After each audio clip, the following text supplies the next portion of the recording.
এই মুহূৰ্তত অসমৰ মুখ্যমন্ত্ৰী হিমন্ত বিশ্ব শৰ্মা ডাঙৰীয়াৰ লগতে তিনিচুকীয়া জিলাৰ উপায়ুক্ত স্বপ্নলীল পাৱৰ ডাঙৰীয়াৰ লগতে মাৰ্ঘেৰিটা সমষ্টিৰ বিধায়ক ভাস্কৰ শৰ্মা ডাঙৰীয়াক আমি দৃষ্টিগোচৰ কৰিব বিচাৰিছোঁ। আপোনালোকৰ চকুত ধূলি দি কি ধৰণে কিছুমান দালালি ঠিকাদাৰে, দালালি প্ৰজেক্ট মেনেজাৰে যি ধৰণে পাৰ এষ্টিমেট কাম কৰিব লাগে তেনেদৰে কাম নকৰি দুৰ্নীতি সংঘটিত কৰিছে।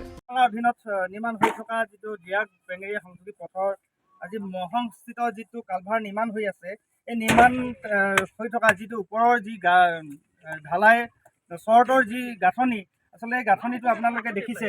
আচলতে এই লোহাবিলাক চুটিকৈ কটা হৈছে, সিফালেও চুটি হৈছে, এইফালেও চুটি হৈছে।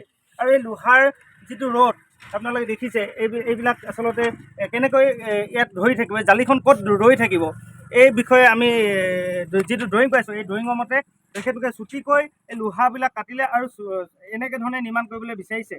কিন্তু আমি এনেধৰণে নিৰ্মাণ কৰাটো আমি কেতিয়াও নিবিচাৰোঁ। আৰু কনচালটেণ্ট টিম যি আছে তেখেতলোকক সঠিকভাৱে পৰিদৰ্শন কৰি পেলাই তাৰপিছতহে এই ঢালাই কৰিব। আকৌ নতুনকৈ যিটো গাঁথনি চুটি হৈ থকা যি লোহাৰবিলাক নতুনকৈ আকৌ গাঁথনি কৰিবৰ কাৰণে আমি দাবী জনাইছোঁ।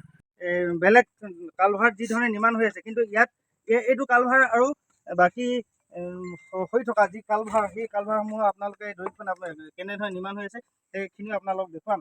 আচলতে তেখেতলোকে আজি BIPL কোম্পানীয়ে যি ঠিকাদাৰী প্ৰতিষ্ঠান, তেখেতলোকে যি ধৰণে কাম কৰিবলৈ বিচাৰিছে, আমি আচলতে ইয়াত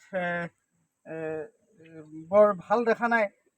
যিহেতু এই কামখিনি আমি কনচালটেণ্ট টিমক দেখুওৱা হৈছিলে, কিন্তু কনচালটেণ্ট টিমেও সঠিকভাৱে তেখেতলোকে নিজৰ কাম কৰা দেখা পৰিলক্ষিত হোৱা নাই। আচলতে এনেধৰণে যদি নিৰ্মাণ কৰি থাকিবলৈ হয়, তেতিয়াহ'লে কোনো ড্ৰয়িঙৰ ছিষ্টেমত যদি কৰিবলৈ যদি চেষ্টা নকৰে, তেতিয়াহ'লে অনাগত ভৱিষ্যতে আমাৰ এই ৰাস্তাটো কি ধৰণে নিৰ্মাণ হ'ব লাগিব, এয়া আমাৰ প্ৰশ্নৰ বিষয়। এতিয়া বস্তুটো এনেকৈতো নচলিব, সেইকাৰণে আপুনিতো এই লোডাল জোখাৰ লগে লগে গম পাবলৈ আপুনি গাঁঠিবই নালাগে না এনেকৈ। সেইটোৱে এতিয়া খুলি দিওঁ, এতিয়া ভুলটো হৈ গ'ল বুলি ক'লে নহ'ব নহয়। এইটো কি বুলি কয়, এইটো ভীম বুলি কয় না? ভীম বুলি নকয়, এইটো ভাৰ্টিকেল। অঁ, ভাৰ্টিকেল। এই ভাৰ্টিকেলৰ মাজত 10 mm সুমিয়াই দিলে যে। নহয়, 10 mm আছে। 12 mm নাথাকে নেকি? মানে 12 mm ডাঙৰ সিটোত আছিলে। এইটো 12 mm নাই? ইয়াত নাছিলে, এইটো নাজানো। নাই চাগে না, নাই আছিলে। ইয়াতে আমাক দিয়া আছে 12 mm।